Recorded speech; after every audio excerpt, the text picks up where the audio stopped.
ตรที่3สูตรเวลาเท่ากับระยะทาง5ของเราโดยเป็นอย่างไรน้องๆทุกคนเราสู้จืดหมดทุกคนแล้วบ่ถ้าจืดหมดแล้วครูเกจะพาพวกหลานไปพาคิดไรเนาะไปเบิ่งเลขโจทย์นำกันเลยเด้อข้อที่1เรือบินโดยสารที่บินด้วยความไว 15,000 เมตรต่อนาทีภายใน5นาทีจะบินได้จักเม็ดเอาไปเบิ่งเงินไหนโจทย์นำกันอีกเทื่อนึงเนาะเรือบินโดยสารที่บินด้วยความไว 15,000 เมตรต่อนาทีแสดงว่าโจทย์ข้อนี้ค่าอย่างอันที่1ก็คือความไวเนาะฉะนั้น1ความไวเท่ากับ 15,000 จากนั้นอ่านโจทย์ต่อไปเนาะภายใน5นาทีโจทย์ตัวนี้เข้าใจจะเว้าเกี่ยวกับเวลาเนาะสำหรับข้อหน่วยเวลามันจะบ่มีนาทีอย่างเดียวเนาะมันจะมีชั่วโมงมีนาทีแล้วก็มีวินาทีถ้าเห็น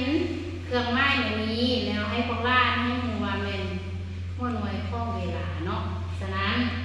ภายใน5นาทีก็หมายถึงเวลาฉะนั้นอันที่2เฮาก็คือเวลาเท่ากับ5นาที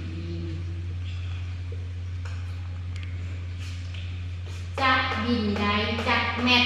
ตัวนี้เป็นคำห้ามเนาะเขาจะห้ามมาจะบินได้จักเม็ดตัวนี้โจทย์ของเราจะมี3อย่างขอขันกันเนาะก็คืออันที่1มีความไว2มีเวลาแล้วก็อันที่3ก็คือระยะทางเนาะ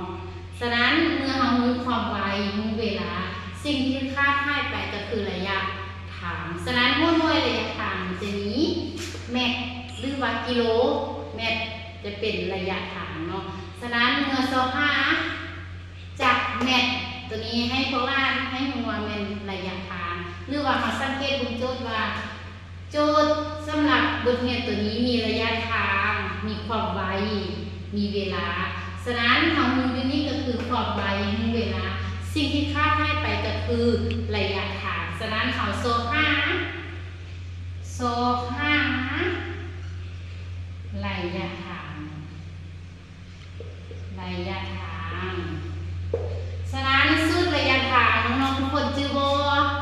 สูตรระยะทางเป็นหยังสูตรระยะทางก็คือระยะทางเท่ากับความไวคูณเวลาเนาะ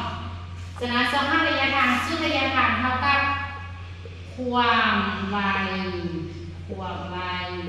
คูณเวลาฉะนั้นเราได้ประโยคสัญลักษณ์เนาะประโยคสัญลักษณ์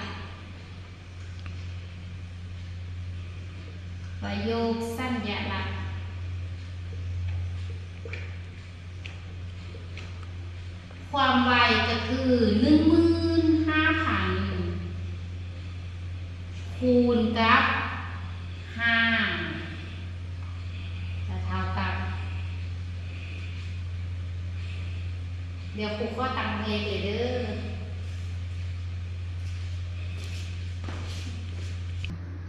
ให้พวกหลานตั้งเลขเป็นไรเนาะ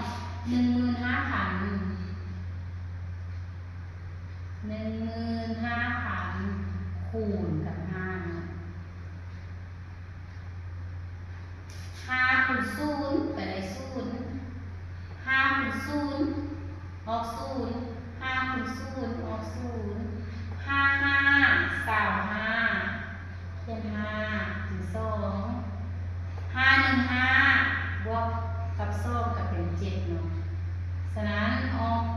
75,000 เนาะข้างล่างเขียนใส่วรรณกรรมเนาะ 75,000 แล้วก็ตอบเนาะคำตอบ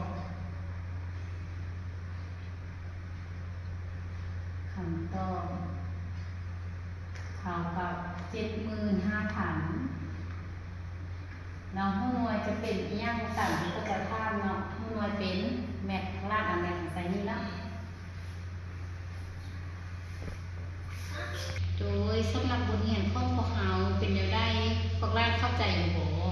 ถ้าเข้าใจแล้วในครูจะมองเรียกบ้านให้เฮ็ดแต่ฟ้าถ้าน้องได้บ่เข้าใจก็สามารถโทรหาครูได้ส่วนตัวเลยเด้อ